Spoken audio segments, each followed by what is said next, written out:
एक गोष्ट खरी आहे की उद्धवजी ठाकरे यांची मुलाखत संजय राऊतांना घेणं म्हणजे शेती मालकाला शेतगाड्यानं मालक शेतात आल्यानंतर खरीपाच्या मोसमात रब्बीचं पीक घ्यायचं का, रब्बीच्या मोसमात खरीपाचं पीक घ्यायचं का, मशागत काय करायची, प्रश्न आपले उत्तर आपले मिलीजुली भगत.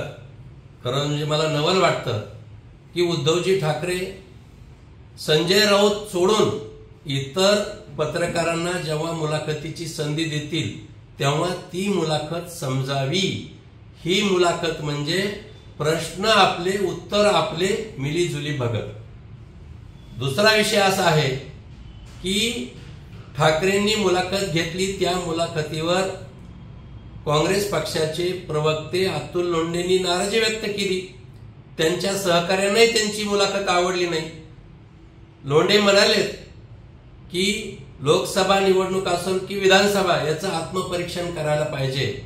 म्हणजे उद्धवजीनं जे आरोप काँग्रेसवर केले की आमच्यामध्ये तू-तू-मै झाली, आमच्यामध्ये एकमत नव्हतं, याला उत्तर लोंढेजी यांनी लगेच दिलंय की मुलाखत मध्ये जे प्रश्न विचारायला पाहिजे होते ते प्रश्नच आले नाही. याचाच अर्थ उद्धव ठाकरेंच्या मुलाखतीवर काँग्रेस पक्षाची नाराजी आजच दिसून आली आहे. नक्की